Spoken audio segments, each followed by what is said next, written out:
嗨，你好呀，我们今天聊一下接纳自己的问题。接纳自己这个话听着就有问题啊，我都不知道为什么它会传的那么火，就是直接说结果，接纳。接纳自己，什么接纳什么？当我们说接纳的时候，肯定是两个不同的对象 A 接纳了 B， 对吧？那是谁接纳了自己呢？自己接纳自己吗？你是想搞分裂，还是说就是要制造很多个不同的你自己出来呢？你只有一个，唯一一个的你。那如果自己只有一个的话，还需要接纳什么东西呢？是有两个你吗？有两个你的话，你看一下，从小到大，你会今天是张三，明天是李四吗？你从出生的那一刻到现在，永远就是一个你，就是这样子的，没有必要去接不接纳，或者说拒不拒绝，或者说喜不喜欢自己，喜欢自己啊，自己啊、哦，爱自己是终生幸福的开始。好多好多这样的话，我就是这样子啊，这有什么爱不爱的呢？我要分一个人出来，爱自己，拥抱自己的内在小孩。内在小孩，你是不想长大还是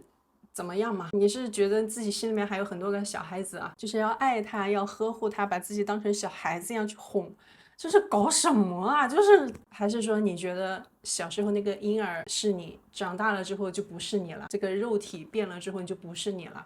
你从来就是这一个，就是自己，没有另外一个自己了。我又想到一个，允许一切发生。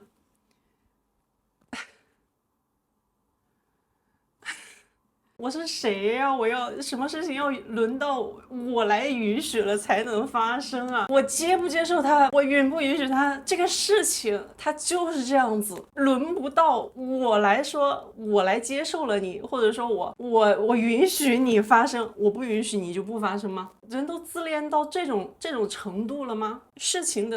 发展的规律就是这样子的，它轮不到我来同意，或者说你同意。你喜不喜欢这个视频我不知道的，这是你的事情，我允许你不喜欢，你爱听吗？我都不爱听，就是你喜不喜欢跟我，那不是我允不允许的事情啊，那是你的意愿，不是我能，我一丁点都不能把握这个事情。吐槽归吐槽，因为这个接纳自己的错误就是太明显了，然后呢，现在还那么的火，所以就是一下子，当人们说我接纳自己的时候，其实真正想要表达的事情，我其实已经在某种程度上认可了，不是说认可吧，就是我开始意识到这个事情它就是这样子的，只不过呢，我在心理上暂时有一点难以承受。它是一种心理上的感觉，自己真的是感觉到一种无能为力的时候，会用这些词，对吧？如果说我今天得奖了，中了100万，我还要来接纳自己吗？我开心的不得了，都接纳，都是我的，对吧？就是，所以我们其实，在使用这些词的时候，它的环境是有一些提示出现了，我们的心理、我们的感觉上，因为一些碰撞，外界的碰撞，让我们感受到了一些不妥的东西出现。但是呢，我们的心理习惯从来没有修正过这种很难受的感觉，让我感觉到身临其境般，以为这个就是我了。它其实真的只是我们的一段心理过程，就是大脑当中流过的信息流，一种感受而已。我们把自己的那种感受当成了自己，接纳自己。它真正的路径是不断的，我们在过去的一些生活习惯当中，我收集到的信息，我通过身边的人，就是我整个环境收集到的所有的信息的总和，它形成了一个类似于打着冒号的我。真实的自己只有一个，从小到大都没有变过。刚出生的那个你和现在的你就是同一个，我们只不过是在成长过程当中出现了各种各样的心理过程，然后呢，不断的被这些感觉、感受、心理过程开始叠加，叠加不断的又形成了好像一层壳一样的东西。这个就是我们根据过往的所有经历的数据形成了一种有点像一个自我虚像的东西。而这些数据它是心智帮你做所有运算结果的一个数据库，这一层好像是我的这一层壳呀，就好像我在开车嘛，它就像我们的那个车，我们把这个车当成自己，这个假我，这个自我虚像，它会让我们产生一些什么样的行为呢？就是有的时候我看到这个风景啊，是真的很漂亮，这是一种我看到、我体验到、我观察到，从我这样出去的一个视角。正是因为这层壳，很多时候我们对自己外表的过于在乎，或者是我想要买名牌的东西，让别人看起来怎么样，它是有点像出去然后折回来的，就是通过别人的眼光来审视自己的这么一个拐弯的东西。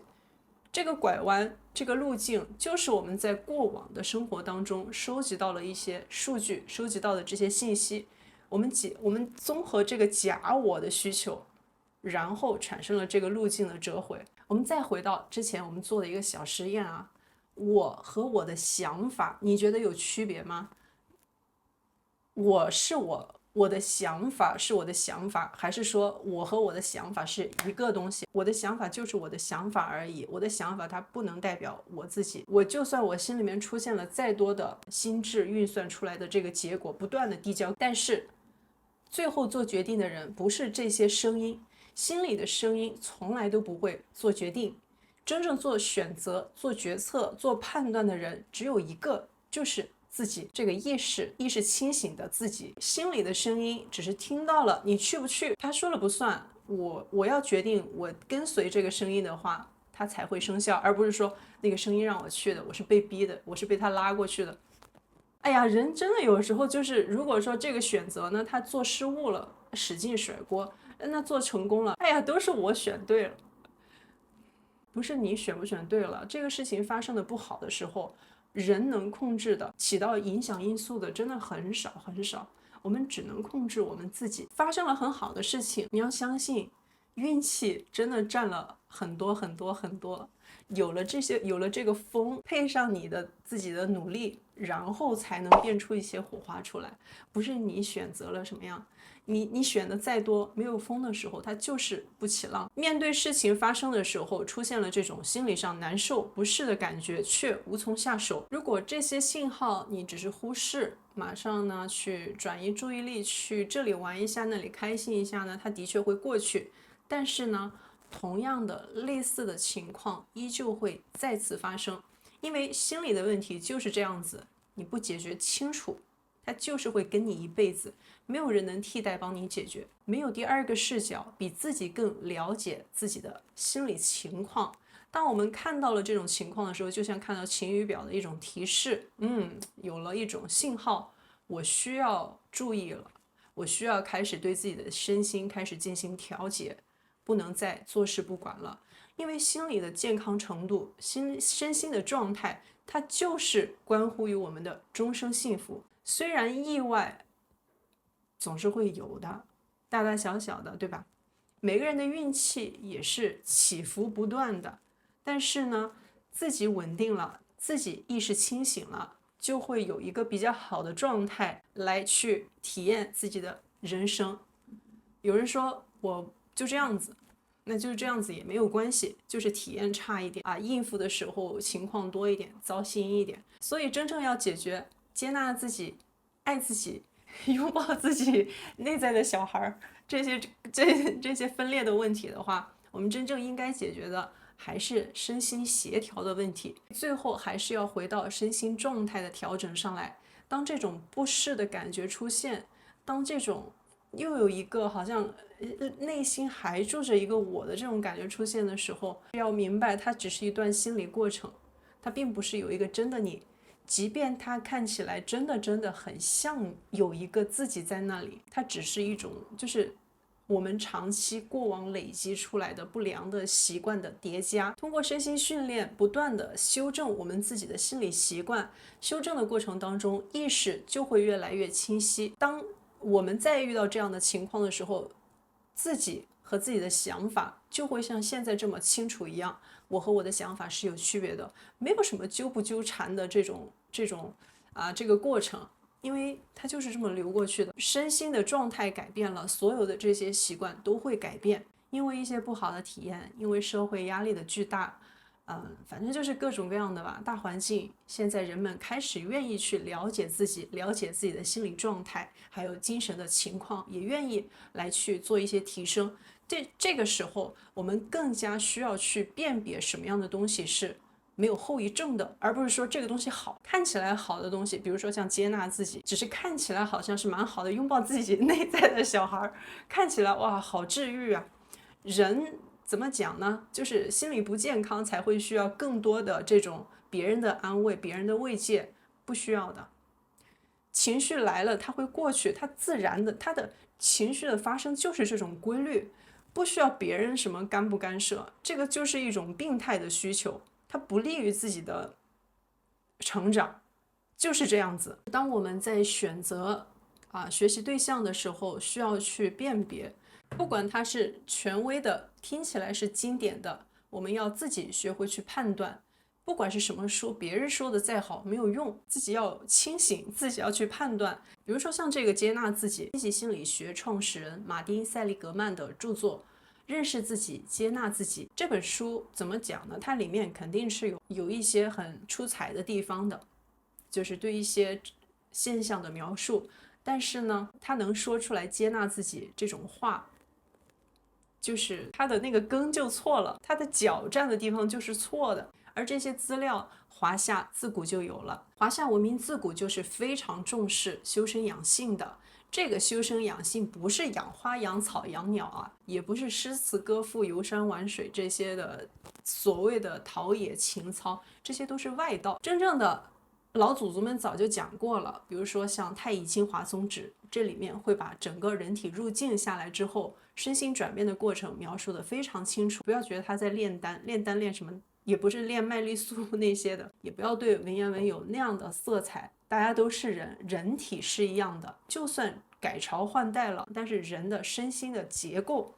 自古到现在就没有变过。道德经也是很明白的指出，致虚极，守静笃，归根曰静。还有像黄帝内经开头就说了上古天真论的，但是很多人他会觉得后面那些对应的方法才是学医呀、学什么的基础。我们来看一下开头是怎么说的吧。余闻上古之人，春秋皆度100岁，而动作不衰；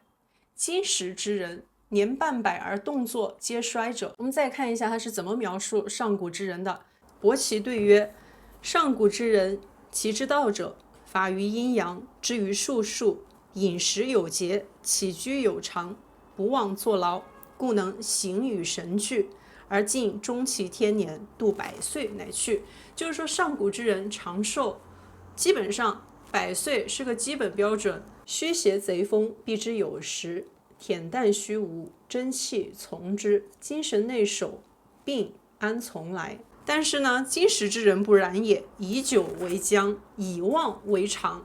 醉以入房，以欲竭其精，以耗散其真，不知持满，不识欲神，物快其心，溺于声乐，起居无节，故半百而衰也。是不是蛮像我们现在的？